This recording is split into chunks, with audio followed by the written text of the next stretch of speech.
प्रणाम जय जगन्नाथ मो मातृभाषा चैनल को आपण मानक हार्दिक भाव स्वागत। तो आज आम नाट्यकार विजय कुमार शतपथींकर कोकुआ नाटक संपर्क में आलोचना करिबा, जहाँकि आमर +3 5th सेमिस्टर एकादश पत्र तृतीय एकक रही अछि। तो जो मैंने आपण मानक चैनल मो मातृभाषा को सब्सक्राइब करना बा प्रथम करी यही चैनल को आसुछंती तो गोटे सब्सक्राइब कर दियंतु एवं पाखरे थिबा बेल आइकन ने ऑल ऑप्शन ने सिलेक्ट कर दियंतु, जहा फल मो वीडियो सर्वप्रथमे आपणक पाखरे पहुँची पारिबो। तो चलंतु देखिबा कोकुआ नाटक। तो नाट्यकार हेउछंती विजय कुमार शतपथी। तो प्रथमे आमे नाट्यकारंक परिचय संपर्क रे जानिबा। 1980 मसीहा परवर्ती विवर्तन नाट्यधारार प्रतिथजसा नाट्यकार डॉक्टर विजय कुमार शतपथी कालजयी स्रष्टा। 30 रु ऊर्ध्व नाटक रचना करी नाट्य जगत को प्रगति दिगरे आगे नेबारे स्रष्टांकर अवदान अविस्मरणीय। तो 1980 मसीहा परवर्ती समय ही नाट्यधारार नाट्यकार होउछंती डॉक्टर विजय कुमार शतपथी। तो तांकर 30 रु ऊर्ध्व नाटक से रचना करी नाट्य जगत को प्रगति दिगरे आगे नेबारे तांकर अवदान रहिछि। प्राच्य और पाश्चात्यर दर्शन चिंताधारा समन्वय तार अपूर्व विलासी श्रीयुक्त शतपथी।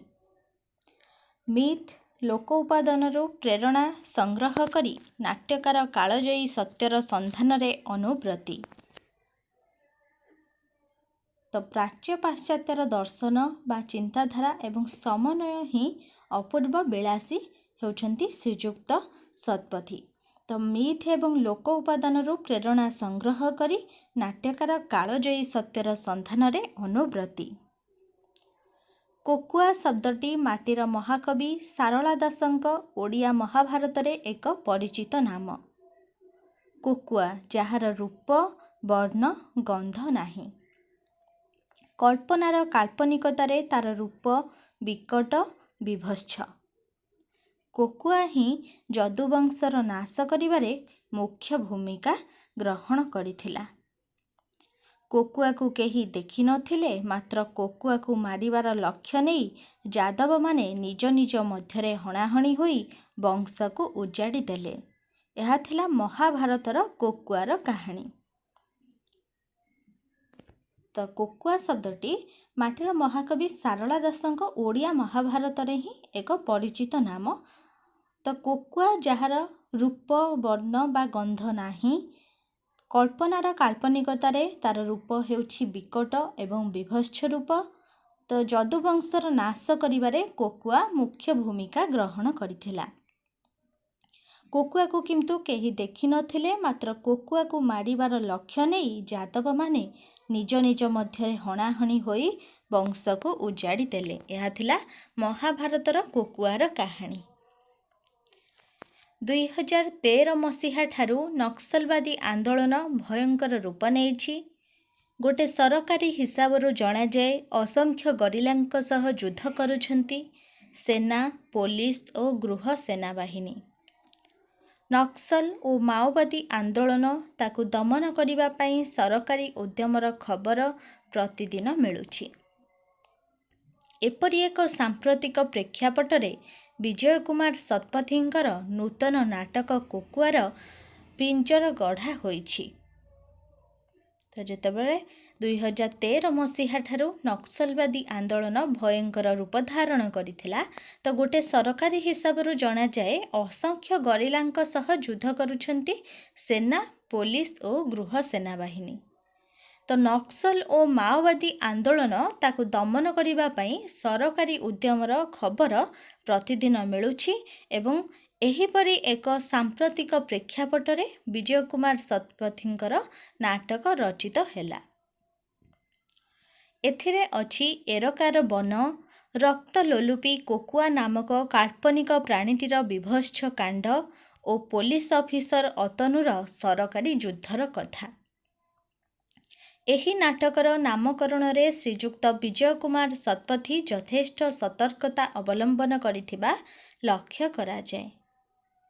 ତ ବିଜୟ କୁମାର ଶତପଥୀଙ୍କର ନାଟକ ଯେଉଁ କୋକୁଆ, ତ ସେଥିରେ ଅଛି କ'ଣ ନା ଏରକାର ବନ, ରକ୍ତଲୋଲୁପୀ କୋକୁଆ ନାମକ କାଳ୍ପନିକ ପ୍ରାଣୀଟିର ବିଭତ୍ସ କାଣ୍ଡ ଓ ପୋଲିସ ଅଫିସର ଅତନୁର ସରକାରୀ ଯୁଦ୍ଧର କଥା।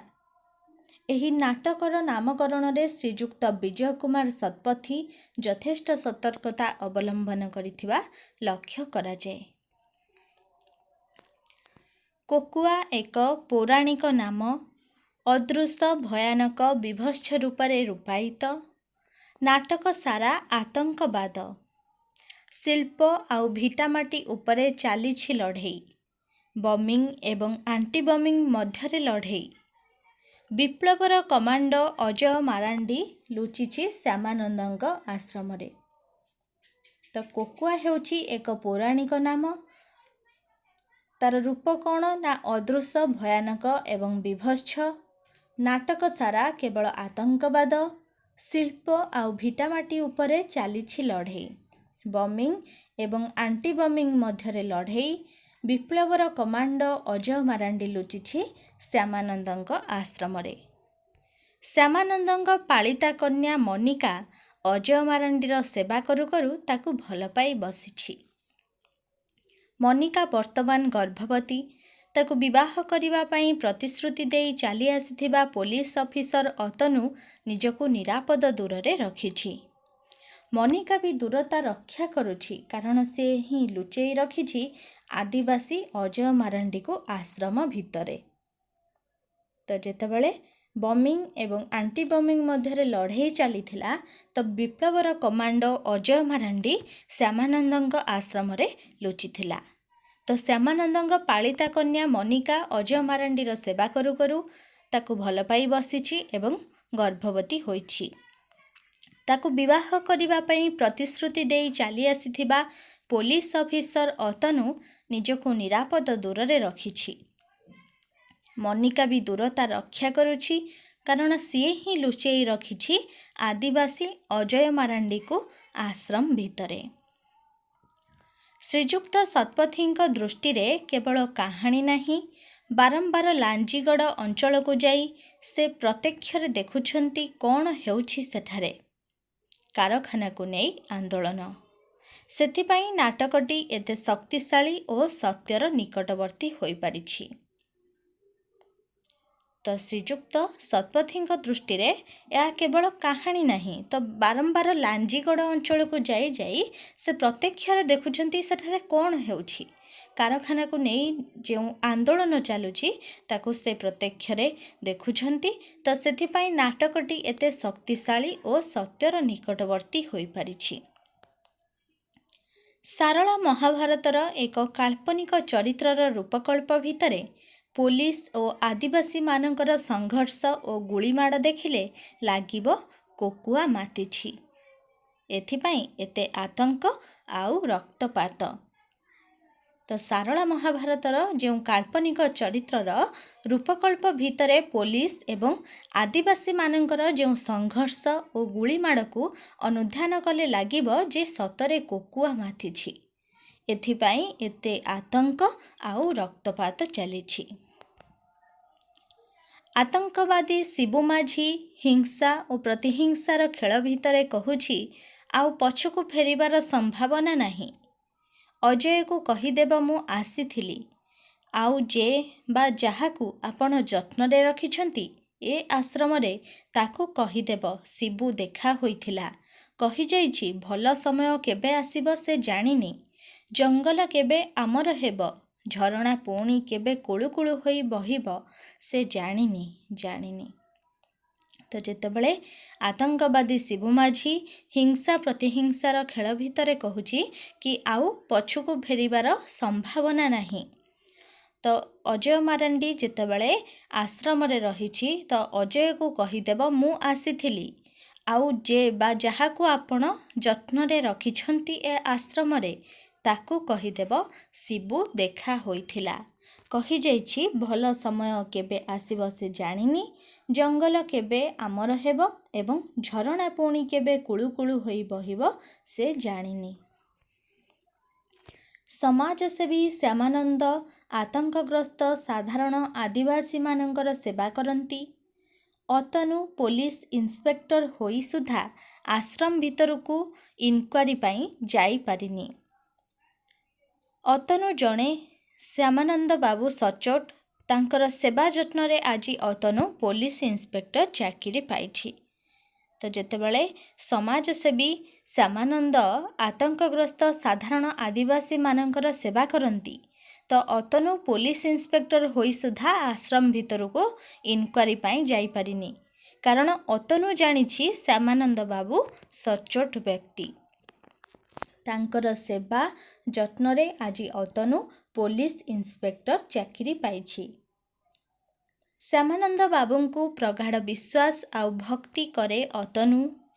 ଗୁଳିମାଡ଼ରେ ରକ୍ତାକ୍ତ ହୋଇଛି ଅଜୟ। ଅଜୟର ସେବା କରୁ କରୁ ମନିକା ତାର ପ୍ରେମରେ ପଡ଼ିଯାଇଛି। ସେଇ ମନିକା ଥିଲା ଏକଦା ପୋଲିସ ଅଫିସର ଅତନୁର ପ୍ରେମିକା। ନକ୍ସଲ ଅଜୟ ମନିକାର ପ୍ରେରଣାରେ ସମାଜର ମୁଖ୍ୟ ସ୍ରୋତକୁ ଫେରିଆସି ଶାନ୍ତିର ବାର୍ତ୍ତା ପ୍ରଚାର କରିବାକୁ ଚାହେଁ। କିନ୍ତୁ ବିସ୍ଥାପିତ ଓ ଅତ୍ୟାଚାରିତ ଆଦିବାସୀମାନଙ୍କର ସଂଗ୍ରାମୀ ନେତା ସଦାଶିବ ରାଓ ଓରଫ ଶିବୁ ବାରମ୍ବାର ବାଧ୍ୟ କରିଛି ଅଜୟକୁ ଏ ମୋହ ବନ୍ଧନରୁ ମୁକୁଳି ଯିବାକୁ। ମାତ୍ର ଅଜୟ ମାରାଣ୍ଡି ମାୟାମୋହର ଜୀବନର ବନ୍ଧନକୁ ଏଡ଼ାଇ ପାରିନି। ତ ଯେତେବେଳେ ଶ୍ୟାମାନନ୍ଦ ବାବୁଙ୍କୁ ଅତନୁ ବିଶ୍ୱାସ କରିଛି ଏବଂ ଆଶ୍ରମ ଭିତରକୁ ଯାଇପାରିନାହିଁ, ତ ଗୁଳିମାଡ଼ରେ ରକ୍ତାକ୍ତ ହୋଇଛି ସେତେବେଳେ ଅଜୟର ସେବା କରୁ କରୁ ମନିକା ତାର ପ୍ରେମରେ ପଡ଼ିଯାଇଛି। ସେଇ ମନିକା ଥିଲା ଏକଦା ପୋଲିସ ଅଫିସର ଅତନୁର ପ୍ରେମିକା। ତ ନକ୍ସଲ ଅଜୟ ମନିକାର ପ୍ରେରଣାରେ ସମାଜର ମୁଖ୍ୟ ସ୍ରୋତକୁ ଫେରିଆସି ଶାନ୍ତିର ବାର୍ତ୍ତା ପ୍ରଚାର କରିବାକୁ ଚାହାନ୍ତି। କିନ୍ତୁ ବିସ୍ଥାପିତ ଓ ଅତ୍ୟାଚାରିତ ଆଦିବାସୀମାନଙ୍କର ସଂଗ୍ରାମୀ ନେତା ସଦାଶିବ ରାଓ ଓରଫ ଶିବୁ ବାରମ୍ବାର ବାଧ୍ୟ କରିଛି ଅଜୟକୁ ଏ ମୋହ ବନ୍ଧନରୁ ମୁକୁଳି ଯିବାକୁ। ମାତ୍ର ଅଜୟ ମାରାଣ୍ଡି ମାୟାମୋହର ଜୀବନର ବନ୍ଧନକୁ ଏଡ଼ାଇ ପାରିନି।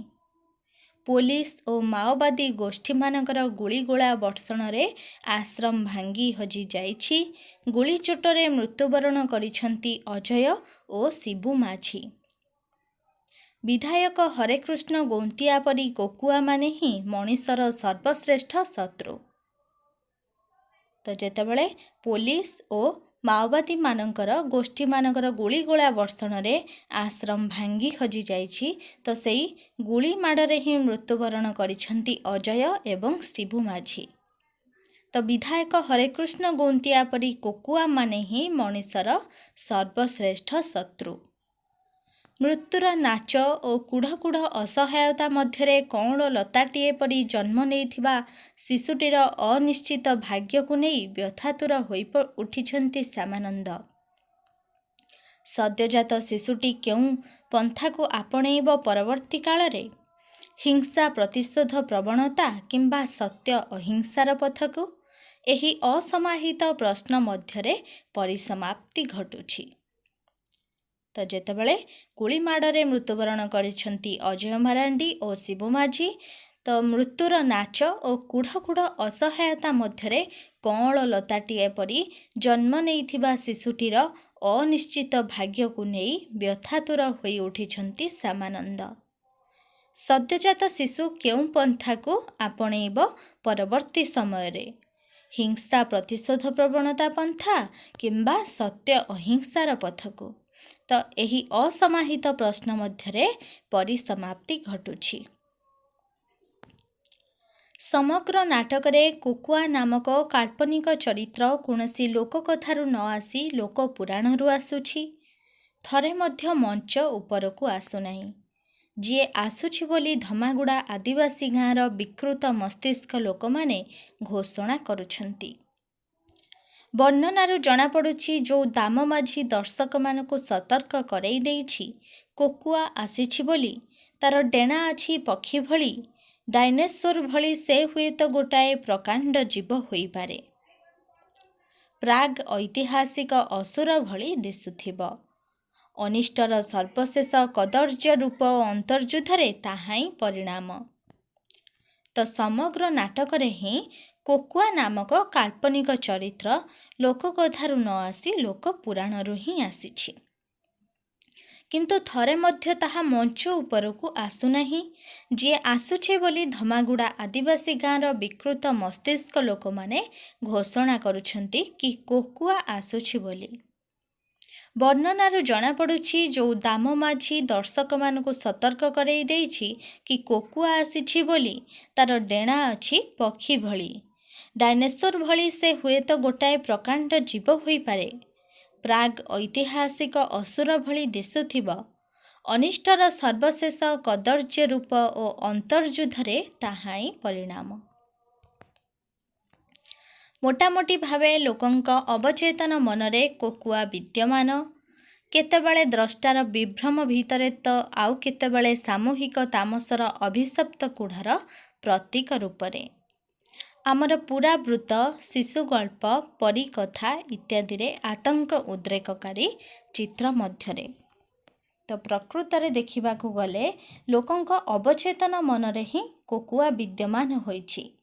ତ କେତେବେଳେ ଦ୍ରଷ୍ଟାର ବିଭ୍ରମ ଭିତରେ ଆସିଛି ତ ଆଉ କେତେବେଳେ ସାମୂହିକ ତାମସର ଅଭିଶପ୍ତ କୁଢ଼ର ପ୍ରତୀକ ରୂପରେ କୋକୁଆ ଦୃଷ୍ଟିଗୋଚର ହୋଇଛି। ତ ଆମର ପୁରାବୃତ୍ତ, ଶିଶୁଗଳ୍ପ, ପରୀକଥା ଇତ୍ୟାଦିରେ ଆତଙ୍କ ଉଦ୍ରେକକାରୀ ଏବଂ ଚିତ୍ର ମଧ୍ୟରେ କୋକୁଆ ବିଦ୍ୟମାନ ହୋଇଛି। ଯେଉଁମାନେ ଶ୍ରେଣୀବିହୀନ ସମାଜ ପାଇଁ ସଂଗ୍ରାମ କରୁଛନ୍ତି, ସେମାନେ ଶାନ୍ତିରେ ବଞ୍ଚିବା ପାଇଁ ପ୍ରସ୍ତୁତ ହୋଇସାରିଲେଣି। ଭବିଷ୍ୟତକୁ ନିରାପଦ ସମ୍ଭାବନାଟିଏ ଦେବା ପାଇଁ ମନିକାମାନେ ପ୍ରତିବଦ୍ଧ, କିନ୍ତୁ ସେ ସମାଜ ସେମାନଙ୍କୁ ସୁଯୋଗ ଦେଉନାହିଁ। ତ ଯେତେବେଳେ ଅଭିଶପ୍ତ କୁଢ଼ର ପ୍ରତୀକ ରୂପରେ କୋକୁଆ ଆସିଛି ବୋଲି କହିଛନ୍ତି, ତ ଆମର ଯେଉଁ ପୁରାବୃତ୍ତ ବା ଶିଶୁଗଳ୍ପ ରହିଛି, ସେହି ଉଦ୍ରେକକାରୀ ଚିତ୍ର ମଧ୍ୟରେ କୋକୁଆ ଆସିଛି। ତ ଯେଉଁମାନେ ଶ୍ରେଣୀବିହୀନ ସମାଜ ପାଇଁ ସଂଗ୍ରାମ କରୁଛନ୍ତି, ସେମାନେ ଶାନ୍ତିରେ ବଞ୍ଚିବା ପାଇଁ ପ୍ରସ୍ତୁତ ହୋଇସାରିଲେଣି। ଭବିଷ୍ୟତକୁ ନିରାପଦ ସମ୍ଭାବନାଟିଏ ଦେବା ପାଇଁ ମନିକାମାନେ ହିଁ ପ୍ରତିବଦ୍ଧ, କିନ୍ତୁ ସେ ସମାଜ ସେମାନଙ୍କୁ ସୁଯୋଗ ଦେଉନାହିଁ। ଉପସଂହାରରେ କୁହାଯାଇପାରେ, ଉତ୍ତର ଆଧୁନିକ କାଳରେ ଶକ୍ତିଶାଳୀ ବାର୍ତ୍ତା ସହ ଶିଳ୍ପାୟନର କଥା କହେ କୋକୁଆ। ନୃତ୍ୟ, ସଙ୍ଗୀତ, ମିଥ୍ ସହିତ ପ୍ରଗତିଶୀଳ ଚିନ୍ତାଧାରାର ସ୍ରଷ୍ଟା ଭାବେ ବିଜୟ କୁମାର ଶତପଥୀ ଗରିବ, ମୂଲିଆ, ଦଳିତ, ଅତ୍ୟାଚାରିତ, ନିରନ୍ନ ମଣିଷ ପାଇଁ ସମ୍ବେଦନଶୀଳ ବାର୍ତ୍ତାଟିଏ ଆଲୋଚ୍ୟ କୋକୁଆ ନାଟକରେ ଛାଡ଼ି ଯାଇଛନ୍ତି। ତ ଉପସଂହାରରେ କ'ଣ ଅଛି ନା, ଉତ୍ତର ଆଧୁନିକ କାଳରେ ଯେଉଁ ଶକ୍ତିଶାଳୀ ବାର୍ତ୍ତା ସହ ଶିଳ୍ପାୟନର କଥା କହେ କୋକୁଆ, ତ ନୃତ୍ୟ, ସଙ୍ଗୀତ ଏବଂ ମିଥ୍ ସହିତ ପ୍ରଗତିଶୀଳ ଚିନ୍ତାଧାରାର ସ୍ରଷ୍ଟା ଭାବେ ବିଜୟ କୁମାର ଶତପଥୀ ଗରିବ, ମୂଲିଆ, ଦଳିତ, ଅତ୍ୟାଚାରିତ ଏବଂ ନିରନ୍ନ ମଣିଷ ପାଇଁ ଏକ ସମ୍ବେଦନଶୀଳ ବାର୍ତ୍ତାଟିଏ ଆଲୋଚ୍ୟ କୋକୁଆ ନାଟକରେ ହିଁ ଛାଡ଼ି ଯାଇଛନ୍ତି। ବା କୋକୁଆ ନାଟକ ମାଧ୍ୟମରେ ହିଁ ଏକ ସମ୍ବେଦନଶୀଳ ବାର୍ତ୍ତାଟିଏ ଲୋକମାନଙ୍କ ପାଖରେ ପହଞ୍ଚାଇ ପାରିଛନ୍ତି। ତ ଏହା ଥିଲା ଆଜିର କୋକୁଆ ନାଟକ ସମ୍ପର୍କରେ ଦୀର୍ଘ ପ୍ରଶ୍ନୋତ୍ତର ଆଲୋଚନା। ଏହା ହିଁ ତା'ର ବିଷୟବସ୍ତୁ। ଯେକୌଣସି ବି ପ୍ରଶ୍ନ ଆସିଲେ ଏହିପରି ଭାବରେ ଉତ୍ତର ଲେଖିଲେ ସଠିକ୍ ମାର୍କ ମିଳିପାରିବ। ଆଶା କରୁଛି ଏହା ଆପଣଙ୍କ ପାଇଁ ବହୁତ ଉପାଦେୟ ହେବ। ତ ଭିଡ଼ିଓ ଭଲ ଲାଗିଥିଲେ ଲାଇକ୍ କରିବାକୁ ଆଦୌ ଭୁଲିବେନି ଏବଂ ସାଙ୍ଗମାନଙ୍କୁ ମଧ୍ୟ ସେୟାର କରିଦେବେ, ଯାହାଫଳରେ ସେମାନେ ମଧ୍ୟ ଉପକୃତ ହୋଇପାରିବେ। ତ ରହୁଛି, ସମସ୍ତେ ଭଲରେ ରୁହନ୍ତୁ, ଖୁସିରେ ରୁହନ୍ତୁ। ଧନ୍ୟବାଦ।